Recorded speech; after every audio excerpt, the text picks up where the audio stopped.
We kindly request everybody to move forward so people in the back will have room. Thank you. Loud Salat. Allahumma salli ala Muhammad wa ali Muhammad. Thank you. You're welcome.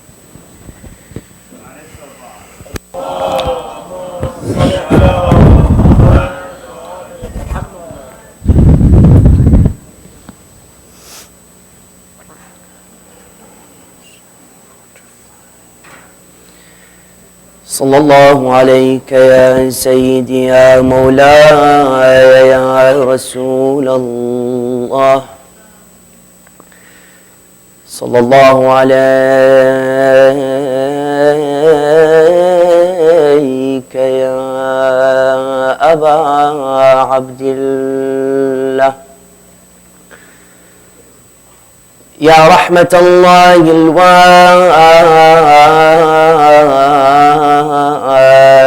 الواسعة ويا باب نجاة الأمة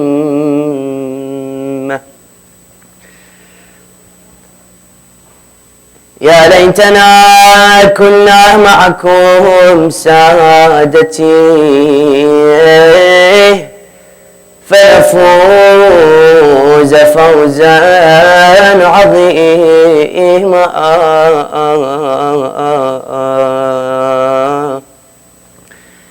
يا عبرة كل مؤمن ومؤمنة يا أبا عبد الله الحسين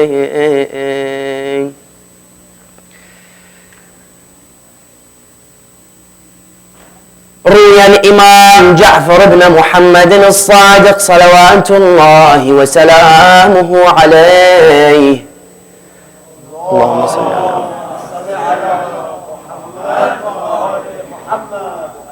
أن قال رسول الله صلى الله عليه وآله وسلم لأمير المؤمنين عليه السلام يا علي لا فقر أشد من الجهل ولا مال أعود من العقل. In recent decades, the way researchers classify, or we can say quantify the causes of deaths has evolved. We'll see that prior to the 1990s, physiological causes were taken into consideration. Causes such as stroke, cancer, Alzheimer's, influenza, pneumonia. Subsequent to the 1990s, researchers began to take social factors that led to the mortality and death of the human being. And they found that the deaths that caused just as much deaths as the physiological causes, if not more than it, was poverty. They saw that in the year 2000 alone, 39,000 deaths were attributed to individual level poverty, and 139 deaths, 39,000 deaths were attributed to area level poverty. Meaning simply in the year 2000, almost 172,000 deaths was attributed to the disease of poverty. That's why even if you were to do a comparison between the deaths caused by poverty and the deaths caused by terrorism, we'll see that groups such as Al-Qaeda may be terrorists, but an even greater terrorist is the disease of poverty. Simply, we can understand this by looking at the quote of the man, Imam Amir al-Mu'minin salawatullah wa salamu alayhi, Allahumma salli ala Muhammad wa ala Muhammad. The same man of forgiveness, the same man of exoneration, the same man of amnesty, the same man of mercy and tolerance is the same man who shows none of the above when it comes to the disease of poverty. He says, لو كان الفقر رجلا لقتلته. He says, if poverty was a man, I would have killed him. Look at the statistics. They say in the year 2000, only 2,000 people have died because of terrorism, yet 200 million have died because of poverty. Now when looking at this disease, we realize that it's not only the disease itself that causes a danger, it's the symptoms that tend to stem from this disease. For example, world poverty in essence is a result of, world hunger is a result of poverty. When they tell us 8 million people die on a yearly basis because of world hunger, somebody asks the question why? Because there isn't enough finance to substantiate and of course to bring food for such people. One other symptom of poverty is that many preventable diseases aren't being cured because of poverty. Tuberculosis, malaria, cancer, stroke aren't being cured. Why? 15,000 people dying on a daily basis in Africa. Is it a normal statistic, brothers and sisters? 15,000 dying every single day. 15,000 people who are mothers, some of them which are fathers, engineers, doctors, lawyers, dentists, and so on and so forth, on a daily basis. Why? Because the money isn't there to prevent certain diseases from being prevented. Number 3, we'll see terrorism is the foundation and bedrock. Its foundation and bedrock is poverty. That's why you'll see Secretary of State Colin Powell once said that our war against terrorism is bound up in the war against poverty. That terrorism may be the egg, but the nest is poverty. That the terrorists that did what they did in 9/11 may be wealthy Saudis, but they sought sanctuary in the poverty-stricken Afghanistan. Number 4, poverty not only tells us why world hunger exists, not only does it cause preventable disease from being cured, not only is it a foundation bedrock to terrorism, but it exposes the very apathy that man has within him. See, when the statistic that was mentioned previously, 15,000 die on a daily basis in Africa, Jeffrey D. Sachs in his book, Economic Possibilities for the Poverty-Stricken Time that we live in, he mentions, a book which was published in December 2005, he says something very interesting in his foreword. He says 15,000 people dying in Africa is their crisis. That it's not mentioned on a daily basis in our news stations is our crisis. When was the last time you opened up Fox News or CNN and you found them talking about the 15,000 that die in Africa on a daily basis? Yeah, a dog drowns in Wisconsin, you'll see a 5-hour report on CNN. A dog, you'll see them jumping in the water, saving him, giving reports about how he's man's best friend, the importance, loyalty that dog has to offer. Yeah, 15,000 parents, children, mothers, sons, daughters, and so on and so forth die on a daily basis. We're lucky if we hear anything about it. That's why the Imam comes and he shows no mercy towards such a disease when he says, Al-qabru khayrun min al-faqr. He says the grave is better than poverty. Yet when we want to understand poverty, neither is financial poverty the only form of poverty, nor is it the most intense. See, because when we want to understand the definition of something, we don't refer back to Webster's dictionary. We refer back to the dictionary which is known as Muhammad wa al-Muhammad. Allahumma salli ala. Because Ahlul Bayt Salamullah subhanahu wa ta'ala alayhim ajma'een, they give us the definition of things not in human logic, rather in divine logic. You'll see there's a big difference between human logic and divine logic. We have standards which we live by, and Allah subhanahu wa ta'ala has standards which He wants us to live by. I'll give you a number of examples. The difference between human logic and divine logic. Mantiq insani wa mantiq ilahi. Firstly, success in our eyes is defined by prominence, by wealth, for example, fame, prosperity, position, status in society, and so on and so forth. That today if I was to come and ask you, who's the most successful, for example, basketball player? Some may come and give a certain name. Names, for example, within the world of business, Donald Trump. Within the world of basketball, Michael Jordan. And within the world of music, other names may come forward. Yet, Allah subhanahu wa ta'ala comes and tells us how success is defined in Surah Al-Mu'minun. When He tells us, Bismillah ar-Rahman ar-Rahim, قَدْ أَفْلَحَ الْمُؤْمِنُونَ. Successful are the believers. Oh Allah, please continue. Tell me what's the ingredients of a successful person? He says, الَّذِينَ هُمْ فِي صَلَاتِهِمْ خَشِعُونَ. Those who are submissive in their salah. Meaning Allah subhanahu wa ta'ala says success has nothing to do with position, prominence, prosperity, wealth, and so on and so forth. Wealth has nothing to do with it. Salah, submission, humility in salah is seen as the ingredient and criteria for success. Number 1, success is not found in prosperity or fame. It's found in the quality of a human being's salah. That's why we'll see how many battles Ahlul Bayt Salamullah subhanahu wa ta'ala alayhim ajma'een, they would stop the battle while it's at its midst and peak. And they would say it's time for salah. People would come to him, they would tell him, Ya Imam, what's salah? We're in the middle of the battle. He would say, isn't it for salah that we're fighting for? Siffin, Karbala. He would reply the same reply. Isn't it for salah that this whole barrel exists? Meaning, number one, success is found in the quality of a human being's salah. Number two, in divine logic, slavery may be seen as freedom, whereas in our logic, freedom may be in reality slavery. Let me give you an example.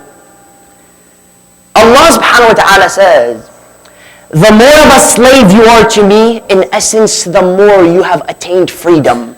And the more free you see yourself from me and my teachings, the more of a slave you are in reality. How many Christians have we seen, huh? You see him drinking, you see him boozing, you see him clubbing. Yeah, he looks at us and he says, I look at you in all sadness and I was sympathize with you. You can't drink. You have to put this piece of cloth on your head. You can't go to the club. You are so limited. We turn around and we say, you can drink, you can club, you don't put this veil that protects your females. How much of limitation do you have? Not me. Meaning, behind their freedom, in reality there is limitation. Yet behind our limitation, in reality there is freedom. When Allah subhanahu wa ta'ala comes in and says, don't do this, is this a limitation? No. He says, non-doing it is for your own benefit. Therefore, in reality, the don't-do's are freedom. Allah subhanahu wa ta'ala are giving that. That's why I'll give you a very primary example. When our 7th Imam Musa bin Ja'far al-Kadhim, salawatullah subhanahu wa ta'ala, 7th Imam, salamullah subhanahu wa ta'ala alayhi, would be walking and he would hear music coming out from a house. Pass by the house and he would see a servant cleaning up in front of the house. He would tell her, "O servant, is the man inside of that house a free man or is he a slave?" Like in divine logic and human logic. She would reply by saying, "He's a free man." 7th Imam salamullah subhanahu wa ta'ala would say, "Of course he's a free man, because if he was a slave of Allah subhanahu wa ta'ala, he wouldn't play this kind of music." Imam would continue. She would go back in the house. He would tell her, "Why were you late? I told you to go sweep the floor and come back. You took too long." She would say, "While I was sweeping, I saw a man." "What did he tell you?" "He told me, is the man inside the house free man or is he a slave?" "What did you reply?" "I replied by saying he's a free man." Then what did he say? He said, "Of course he's a free man, because if he was a slave of Allah subhanahu wa ta'ala, he wouldn't play such kind of music." He would look at her, he would say, "Explain this man to me. How did he look?" "He had this height, his hair was this color, this and the other." He would say, "Allahu Akbar, that's 7th Imam Musa bin Ja'far al-Kadhim."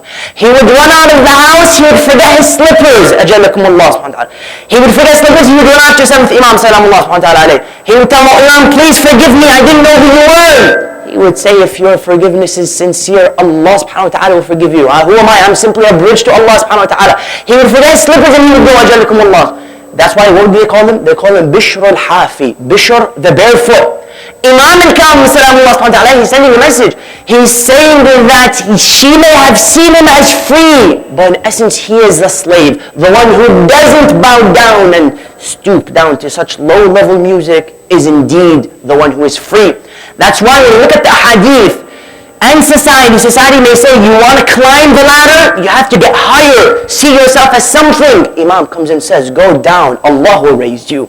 Big difference. I want success. Success is usually an arrow pointing up. Imam comes and says, no, arrow pointing down is success. The lower you go, in essence, the higher you're being raised by Allah subhanahu wa ta'ala. Look at the hadith of the Imam. He gives us 2 words, but he comes and he gives them what? Summarized, yet deep in meaning. Because the words of Ahlul Bayt may be a drop in their size, but they're oceans in their meaning. Look at the first Imam. 10 people would come to him. Each person would ask him the same exact question. Imam would give each person a different answer than the person that came before him and the person that came after him. People would be brain boggled. They would say, "Ya Imam, 10 people, same question, you gave them different answers." He would say, "No, us Ahlul Bayt, we don't give him any answer. We give him an answer depending on the vibes coming from him. We give him the best answer that deals with him as an individual. That yes, Qur'anul Samit may have 70,000 layers, yet Qur'anul Natiq has that same level of wisdom, just as the Holy Qur'an we have in our hands." The Imam, he gives us 2 words, but condensed in their meaning. He says what? Ittava' tartafa'. 2 words. Go down, you will be raised. He said, I want to go up in society. I want to be raised. I want to be somebody. What do you mean go down? He says, no. Go down. Allah subhanahu wa ta'ala will raise you. Man tawadha'a lillah رَفَعَهُ. He humiliates himself to Allah subhanahu wa ta'ala, Allah subhanahu wa ta'ala will raise him. That's why you see our ulama, the level of humility they has. For example, Imam Ruhullah, they say he would one day be speaking to the masses, to the millions, who would be shouting, Labbaik, Labbaik, we love you. We'd give our blood for you, we'd give our flesh for you, Imam. They come to visit him after he was speaking, and they see him mopping. They tell him, Imam, you're the same one mopping with the millions who were just shouting your name. He would say, today they're with me, tomorrow they're against me. Yawmul laka. This is humility. Jesus alayhi salam would stack all 12 of his disciples. Take off your shoes. No problem. He begins to wash the first foot's companion. Second, third, all 12, he washes their feet. You tell him, Ya Imam, Ya Ruhullah, you are the soul of Allah subhanahu wa ta'ala. Why are you doing such a thing to us? He would tell you, this is how leaders are supposed to be. Leaders aren't ones sitting on thrones while the masses are being destroyed. No. Imam he was part and parcel of society. There wasn't a separation between leader and society. Him and society were one because they saw serving the people as a means to serving Allah subhanahu wa ta'ala. That number 3, Allah comes and says, the lower you go in essence, the higher you're being raised, and the higher you see yourself in essence, the smaller you are. It's just like somebody on a mountain. He sees people as so small. He sees himself as something big. But little does he know, people see him small as well. Therefore, we want to see poverty and richness in the definition of Allah subhanahu wa ta'ala, not in the definition of the layman. Man may say a lack of wealth is poverty, an abundance of wealth is richness. What do Ahlul Bayt salawatullah subhanahu wa ta'ala wa sallam ajma'een tell us about poverty and richness in their dictionary, not Webster's? You'll see Usul al-Kafi, volume 1, chapter 1, hadith number 25, the one that was begun with Imam Sadiq, salamullah subhanahu wa ta'ala alayhi, Allahumma sallam. He says the Prophet of Islam, peace be upon him and his family, would come to the first Imam, salamullah subhanahu wa ta'ala alayhi, and he would tell him, Ya Ali, لا فقر أشد من الجهل ولا مال أعود من العقل. He would tell him, Oh Ali, there is no richness as profitable as intellect, and there is no wealth, and there is no poverty as intense as ignorance. Poverty, in the definition of the Holy Prophet of Islam, peace be upon his family, is ignorance. And wealth is what? Aql. Question, what is the difference between financial poverty and intellectual poverty? See, today when you go to places like Iraq, you'll see the financial poverty is very sad. And the reason why it's so sad in Iraq in comparison to other countries is because you may go to the slums of Africa and you see the poverty there. You go to the borders of Mexico, you see the poverty there. And then you go to Najaf and you see the poverty there. In Najaf, it's the saddest. Why? Because in Mexico and Africa, you don't have the eyes of Ali ibn Abi Talib, salamullah subhanahu wa ta'ala, looking. Yet in Najaf, you see the eyes of the Amir looking over while you see orphans flocking towards you. Those of you who have been to Ziyarah, you see orphans flocking towards you. Poverty is sad in Iraq. Yet the intellectual poverty may be even sadder. I remember walking into an orphanage. And when you see an orphan, you want to start a relationship with him. You want to build a tie with him, an attachment. You said the first thing you can talk to him about is Imam Hussein alayhi salam, given that he lives in Karbala. So you come to him, and I would look at him, I would say, Habibi Gulli al-A'immah, tell me the 12 Imams.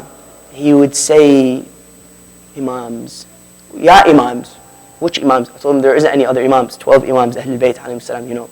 We had our chest and you're in Karbala, Imam Hussein alayhi salam. He would say, honestly, ما أعرف. I don't know. شنو ما تعرف? I don't know. He would say, أهلي ما علموني. My parents didn't teach me. His mom comes in on the line. She tries to help him. I asked him for 12 Imams. His mother comes in. She tells him, Gulla Zainab. Tell him Zainab. I told him, no, 12 Imams. 1, 2, 12. Zainab. Zainab's one of... What do you mean Zainab? Zainab is the daughter of the first... Yani the mother. And the son find difficulty in giving the 12 Imams. Then this isn't a problem. She lives right next to the Imam. I'm sure many of you are sitting down in this majlis. You come and ask him, 12 Imams, it's like drinking water to him. He'll tell you. Yet living right next to the Imam, there's difficulty. This says a lot. It's a few minutes, if not less than that. Yet it tells you a lot, That's why you'll even remember walking in Karbala, and one boy would be taking me to the shrine, and I would ask him, he would ask me, where are you from? I would say, America. He would start, his face looked surprised. I would say, why are you surprised? He would say, because we're right next to the Imam, we don't visit him. You come from America and try to visit him. Huh? This isn't a problem. Third story is what really breaks the heart. I remember one boy telling me, he was walking and he saw an orphan asking for money. He told him, before I give you money, tell me the 12 Imams. 12 Imams. He'd begin, Imam Ali alayhi salam, Imam al-Hasan, very good, excellent. Imam al-Hussein alayhi salam, Ali al-Akbar.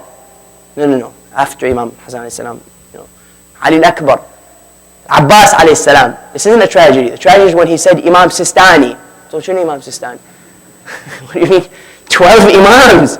Imam says he's an Imam. Imam in the sense he's the marja, taqaleed, may Allah subhanahu wa ta'ala like in his life. He tells you Imam Sistani. Intellectual poverty. Someone can ask, what is intellectual poverty?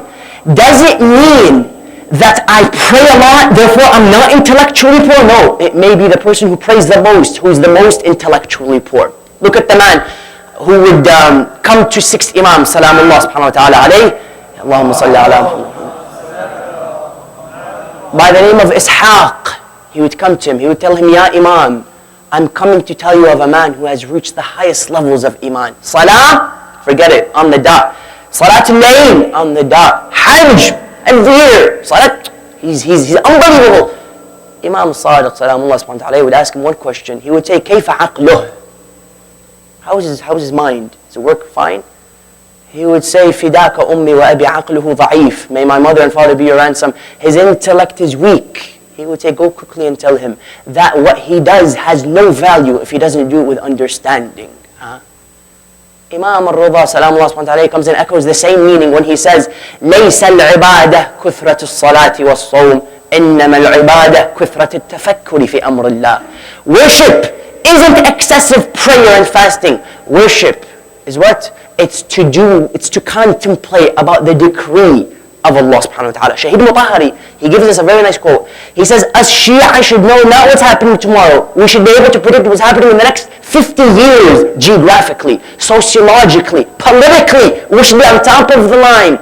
Imam Mutahari, he's sending a very nice message. He's saying that us Shia are not only busy in the rituals, busy in the tradition. These things are vital, but these actions are springboards to have closer understanding of what's happening in the real life. There shouldn't be that gap that Imam is telling us, perhaps, between how we remember Imam Hussein alayhi salam and how we live our day-to-day lives. The dots should be connected. I remember as being youth, you would go attend the majlis, you would love sitting down, you feel psychologically elevated, you leave. The same mouth that used to curse before majlis is the same mouth cursing after majlis. The same hand that used to steal before majlis is the same hand that was stealing after majlis. When majlis is supposed to be an inner transformation, not a psychological consolation.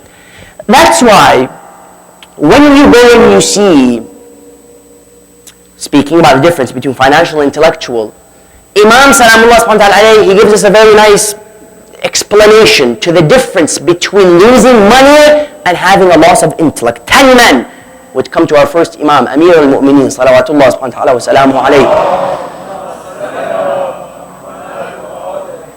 They would come to him, they would tell him, Ya Amir al-Mu'mineen, what is the difference between wealth and knowledge?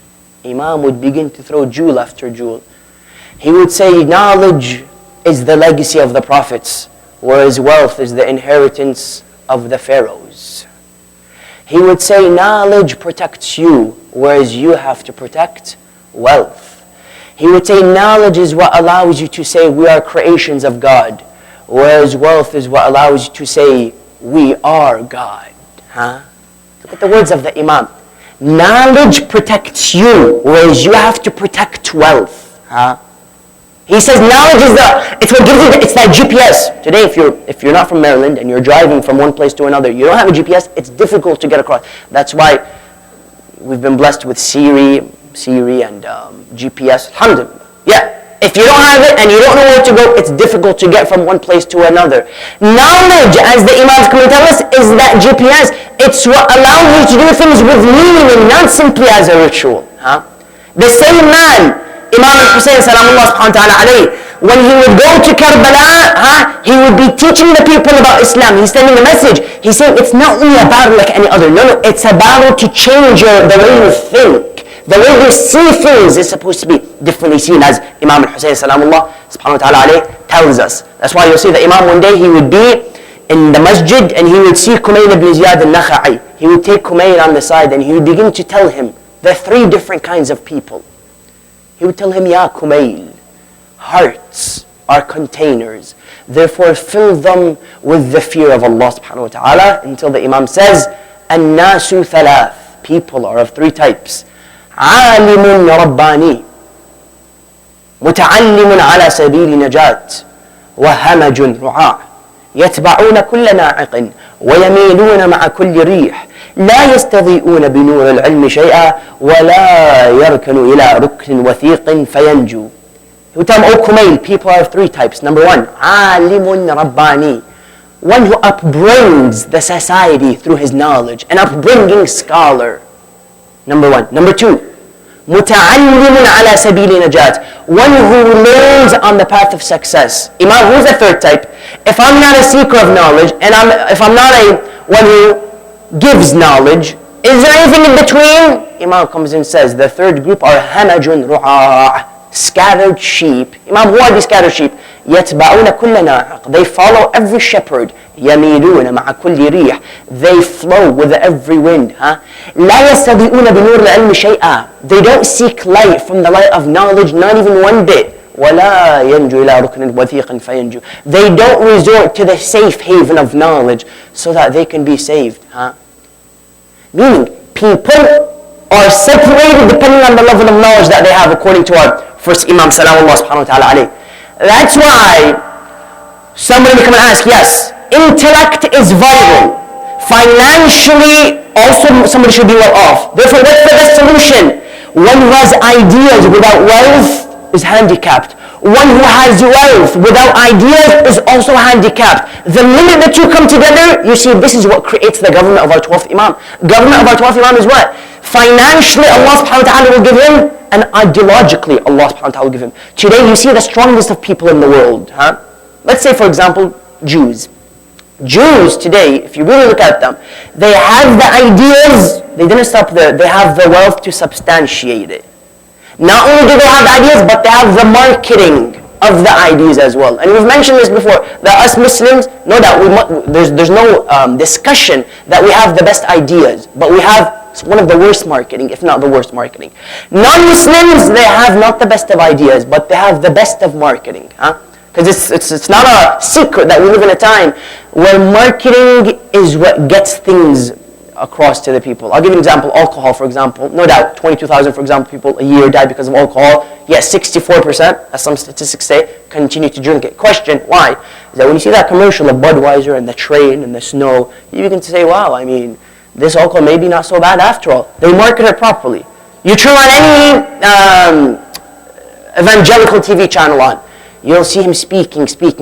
You try to extract some substance, it's quite difficult. But you see the way he says it, the chandelier, the millions, you say, wow, this guy knows what he's talking. Next time you're listening to a Christian preacher, write down what he says and look at it. That's all he said?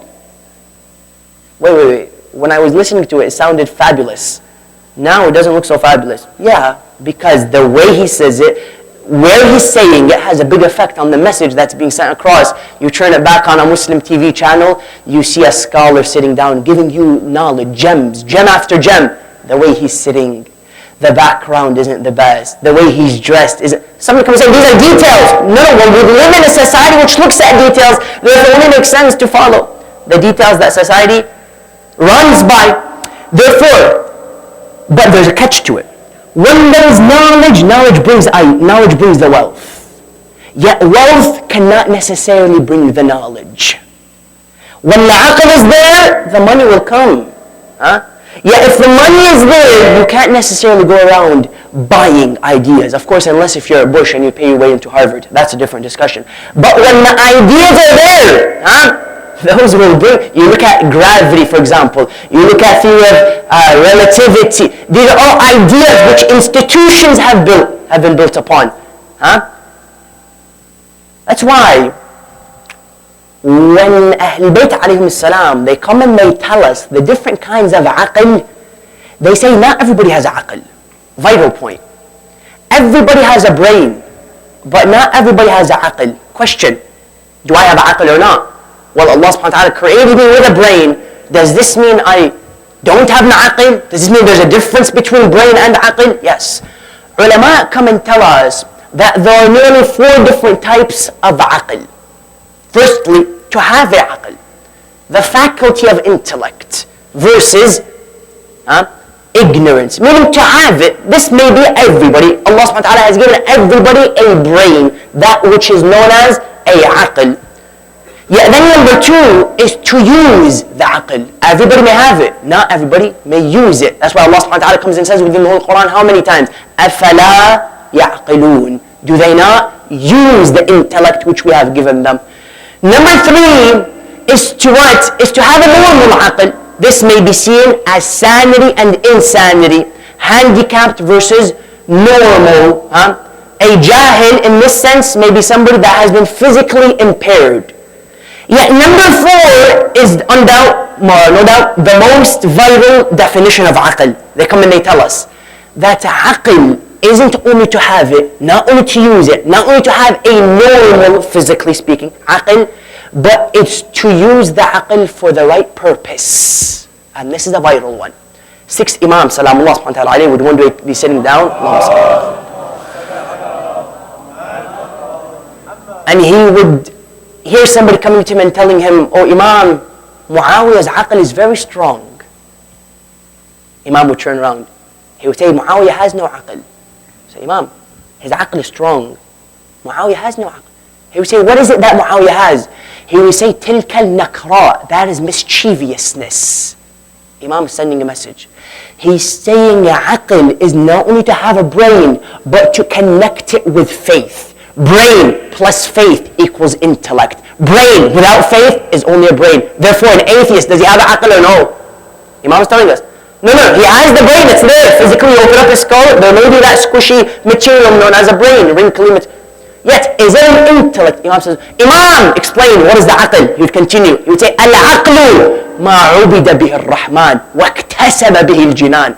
He would say, aql is what is used to worship Allah subhanahu wa ta'ala.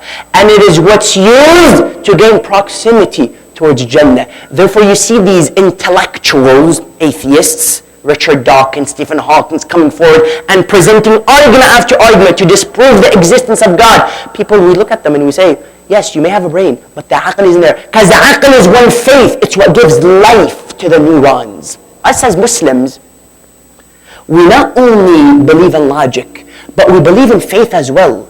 Atheism is logic without spirituality. Hinduism is spirituality without logic. Islam is the only religion that bridges between aql, intellect, logic, and faith.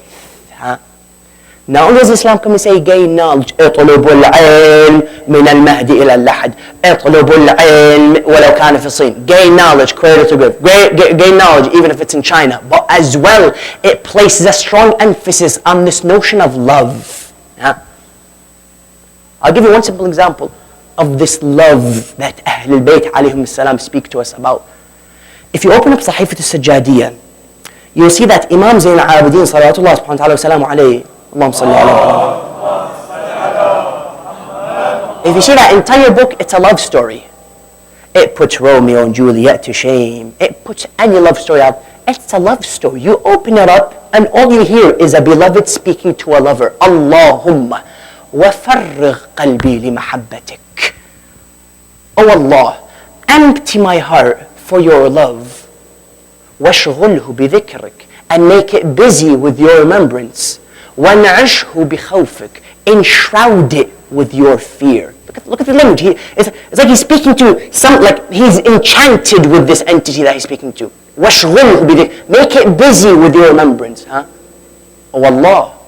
Until the Imam continues and he says, and do not fill it with anybody except you. Of course, all that he's saying is a reflection of first Imam. First Imam took this Gnosticism to another level. Imam himself would say, I sat at the gate of my heart and I made sure nobody enters it except for Allah subhanahu wa ta'ala. I sat at the gate of my heart. Dunya, love, opposite sex, whatever. It doesn't, I've stopped at the gate. Look at the love the man speaks about in Nahj al-Balagh, sermon 123. He comes and he says, look at the love. لَأَلْفُ ضَرْبَةٍ. 1,000 strikes on my body. are dearer to me than dying on the bed, not for the satisfaction of Allah subhanahu wa ta'ala. 1,000 strikes on my body, no problem. But dying on a bed without the satisfaction of Allah subhanahu wa ta'ala, that's a problem. That's why they would come to the Imam. They would tell him, oh Imam, what's your dearest moment? When do you feel most relaxed? When you're sitting down, when you're relaxed, when you're with your family, with your children. Imam, most relaxed moment, please tell us. He says, when I'm on the battlefield with metal armor, fasting, while the sun is hitting me, while I'm fighting for Allah subhanahu wa ta'ala. That's your dearest moment, Imam? That's when you feel most real? Yeah, why? Because the more torture he goes through, the closer he is to Allah. And the more he knows Allah is thinking about him. People come and they say, oh Allah, my life is tough. I didn't do good in school. I don't have the best of cars. I've been looking for somebody to, finish my half of my religion with for how many years. It's difficult, oh Allah, I just can't find anybody. Life is, it's horrible. Huh? You'll see how many, anyways.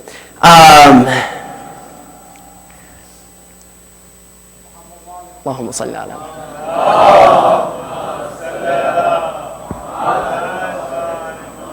Right. Imam would be sitting down in a house. An egg would fall. It doesn't break. Imam would stand up and leave. They would come to him. They would tell him, Ya Imam, why did you stand up and leave? He would say, that egg was supposed to break. It didn't break. I realized how much Allah subhanahu wa ta'ala forgot these people.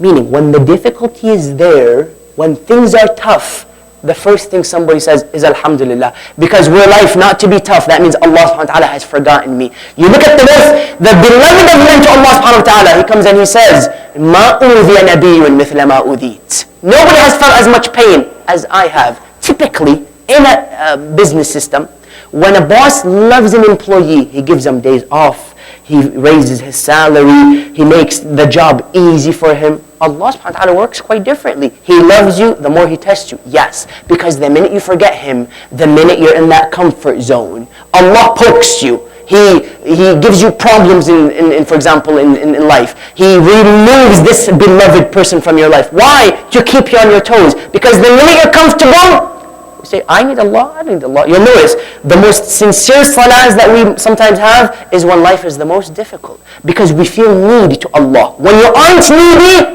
Allah, which Allah? Alhamdulillah, things are good. Therefore, Allah subhanahu wa ta'ala comes and says, no, I'm going to test you. That's why the Imam comes and says, my most beloved moment is when I'm in the battlefield while the sword's hitting me and the sun upon me. That's why when we speak about faith combining with the brain to give you intellect, we come and we realize that aql is only when it begins to meet with Allah subhanahu wa ta'ala. And this is when you become a thinker. You'll notice, top thinkers in the world are a threat. Therefore, majority of them have one thing in common. I'll give you a number of examples to clarify this notion. Hypatia, I'm going to mention 6 names, all have one thing in common. Hypatia of Alexandria, number 1. Number 2, Malcolm X. Number 3, Martin Luther King. Number 4, Imam Musa al-Sadr. Number 5, Shaheed Murtada Mutahhari. Number 6, Imam Muhammad Baqir al-Sadr. Hypatia of Alexandria, most influential female in the world of mathematics. Malcolm X, one of the most influential people in the world of politics, and one who contributed to separating the segregation, removing segregation between blacks and whites. Imam Musa al-Sadr, seen as a towering figure in Shi'i political thought and praxis. Imam Murtada Mutahhari. Today you enter any library and you see the books overflowing with the name of Shaheed Murtada Mutahhari. And number 6, Imam Muhammad Baqir al-Sadr, a man who I've said to have reached ijtihad at the age of 17, one who has published Falsafatuna, our philosophy, Iqtisaduna, our economy, books which institutions have been based upon. All 6 have one thing in common. They were all thinkers, and they were all killed. All assassinated. Somebody comes and says, why? Hypatia of Alexandria, killed. Malcolm X, 1965, murdered. Martin Luther King, 1968, shot. Imam Musa al-Sadr, 1978, killed. Imam Muhammad Baqir al-Sadr, 1979, killed. Shahid Murtada Mutahari, 1980, killed. Why were they killed? Because these 6 were thinkers. A thinker is a mover.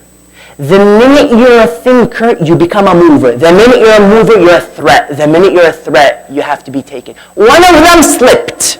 One of these scholars was at the same caliber as the 6 mentioned, he slipped.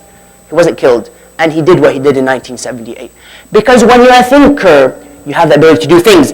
And the minute you're a threat, people say there's an X on you, we don't need you anymore. Therefore you'll see them killed, slaughtered. Why? Because they were thinkers. Bridged between faith and the brain until he came forward with an intellect. That's why some may come and say, we respect the atheist who thought and came to the conclusion of atheism more than the Muslim who was born with Islam and took it for granted. How many youth will see? He takes some, you'll see he was born as a Muslim and for that reason he has stayed a Muslim. Therefore the atheist thought and came to the conclusion of atheism. Meaning, when the Quran comes and tells us 50 times the importance of aql, it tells us that not only is Islam a religion of rituals, not only is Islam a religion of cultures, but Islam is a religion that tells you think before you act. Because a wise person says something, whereas a fool has to say something. I remember being one day in a gym. So you go, you finish your business, you take your headphones off.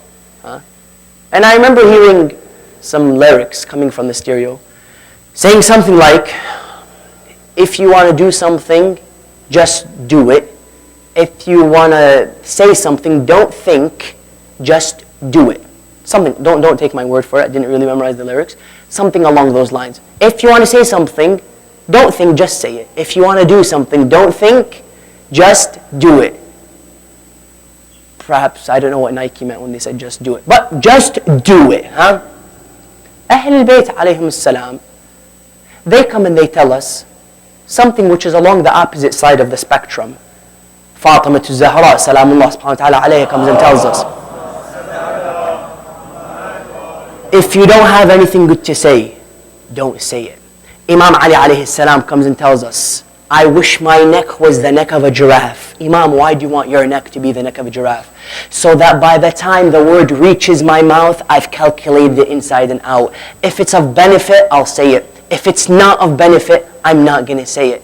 Imam himself comes and tells us, words are under your possession. The minute you say them, they're not. Therefore, be careful with what you say more than you are careful towards gold and silver. Yet, the missus comes and says, if you have something to say, just say it. If you want to do something, don't think, just do it. Islam comes and says the aql is on top of the list. And everything will come into perspective the minute the aql takes care of business. That's why the first Imam comes and he says that the intellect is the king and characteristics are its attributes. Therefore, perfect the king and the characteristics will fall into perspective. That's why you'll see Karbala and the problems that we have today in the world are nothing but a reflection of ignorance and jahl. Some people say Asr al-Jahiliyyah was the peak of ignorance. Some may disagree. Those who were Muslims after Asr al-Jahiliyyah were the peak of ignorance. Why? Because in Asr al-Jahiliyyah they weren't presented with Islam. Yet after they had Islam and they would do things that the layman wouldn't even do. I'll give you an example. We look at Hudaybiyah. The man himself comes and he says, I have never doubted the prophethood of the Prophet more than I did in Hudaybiyah. That's not a problem. The problem when he continues and he says, if I had 40 men, I would have revolted against Muhammad. Is that tragedy or no tragedy? So when he says that's in the past, we're giving ignorance is the cause of the problems today. It's only ignorance that causes people to say that we love Muhammad, but we're going to exhume the companions of the graves of Muhammad. We see what's happening to Hijr ibn Adi al-Kindi. These are the same people who say we love the Prophet, yet he's exhuming the bodies of the graves of the Prophet. It's only ignorance that allows people to say that we love the Prophet, but we're going to burn the graves of Ja'far ibn Abi Talib, one of the greatest companions of the Holy Prophet of Islam. Only ignorance could lead you to do such a thing. Only ignorance could allow you to question a man who reached the distance of 2 bow and arrows from the throne of divinity. You know the same man, what he would do? in Badr, the Holy Prophet of Islam would be speaking to the martyrs, to the shuhada. He would say, "O martyrs, of you who have reached such a high level, Jannah is yours. You are one of the elites in Islam." The man would come to the Prophet. He would tell him, "Ya Rasulullah, they can't hear you. Why are you speaking to them?"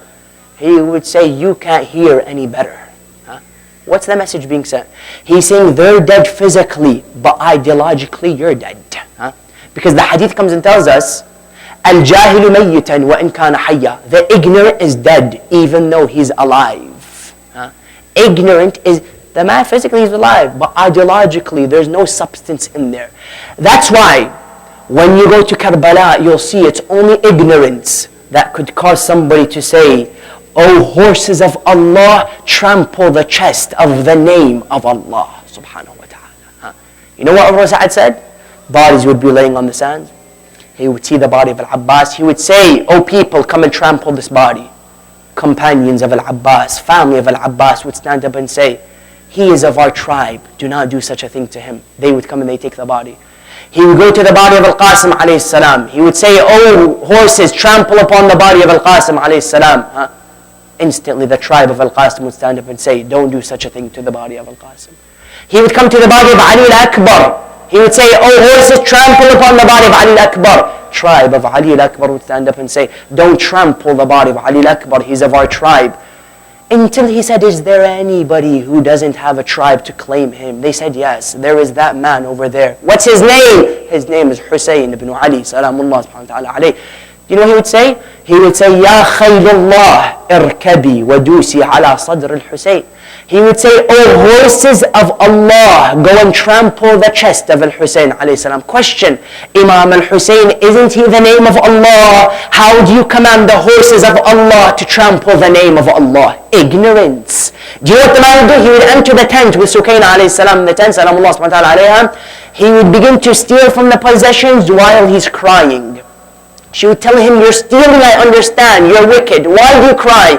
He would say, "How could I not cry when I'm stealing from the daughters of the Prophet of Islam?" She would tell him, "Then if you know it's wrong, why do you continue to do it?" He would say, "If I don't do it, somebody else will." Tell me, if this isn't ignorance, then wallah, it's difficult to know what ignorance is.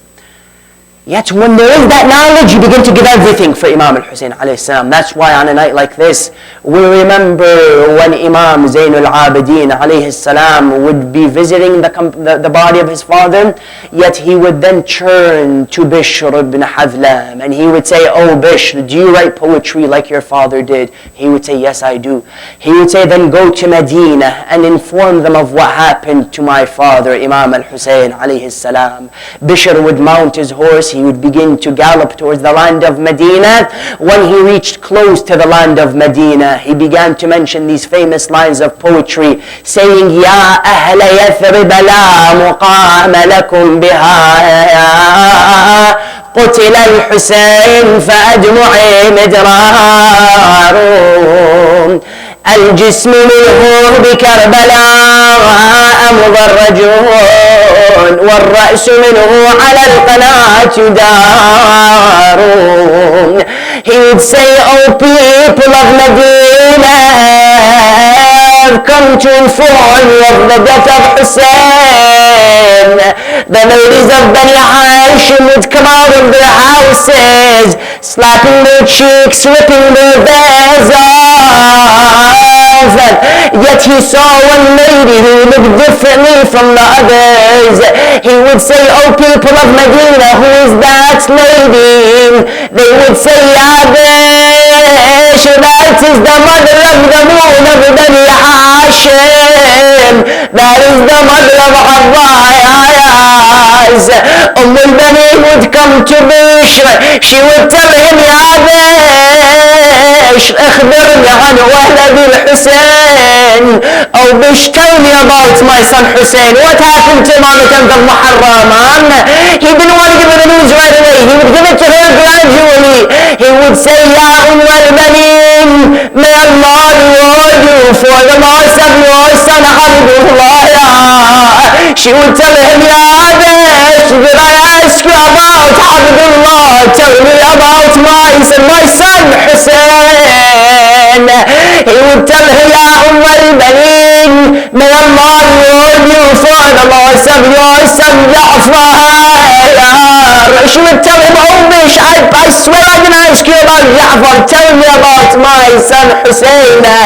They say that al-Baneen had a child on her shoulder. He would instantly fall after she heard Bish say, may Allah reward you for the loss of your son Abbas. She would tell him, Ya Bish, we have cut my heart into pieces. Tell me about my son Hussein. He would tell me, ask me about Hussein. Let me tell you what happened to him. He would be laying on the sands while Shimon would come and sit upon his chest and strike him 12 times. And every strike he would say, Allahu Akbar, Inna Lillah wa Inna Ilayhi Raji'un. That's why al-Baneen alayha salam, the first question she asked to Bish was, tell me about my son Hussein. That's why Fatima Zahra salamullah subhanahu wa ta'ala alayha, what is the first thing she would ask Allah subhanahu wa ta'ala? She would return the favor to al-Baneen. They say on the day of judgment, the voice would be shouted, saying, lower your gazes, for Fatima is passing by. Fatima would stand in front of the throne of Allah subhanahu wa ta'ala. Allah would ask her, oh Fatima, with whose case do you want me to begin with first? The case of Imam al-Hussein? She would say no. The case of al-Qasim? She would say no. He would say, the case of the liver of your son Hassan? She would say no. He would say, then, oh Fatima, whose case do you want me to begin with first? They say Fatima alayhi salam would have a tray. While there was a cover upon it, she would remove the cover and say, oh Allah, judge between me and the one who cut these two arms of Abbas. She would say, Ya Hakam, Ya Hayyan, احكم بيني وبين قطيع هذه الكفور, judge between me and the one who cut these two arms. Inna lillah wa inna ilayhi raji'un. La hawla wa la quwwata illa billah. العلي العظيم حسبنا الله ونعم الوكيل.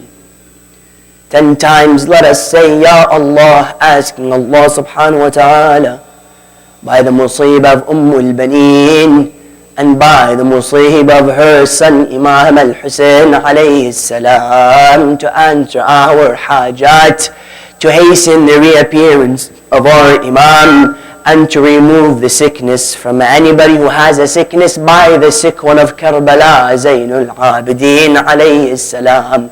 Ya Allah, Ya Allah, Ya Allah, Ya Allah, Ya Allah, Ya Allah, together, Ya Allah. يا الله اللهم شافي كل مريض بحق مريض كربلاء زين العابدين. اللهم انصر الإسلام والمسلمين واخذل الكفر والمنافقين. اللهم عجل لوليك الفرج واجعلنا من أنصاره وأعوانه والمستشهدين بين يديه, and to answer our du'as and to accept the majlis. We recite Surah Al-Fatiha with a salawat ala Muhammadin wa ali Muhammad.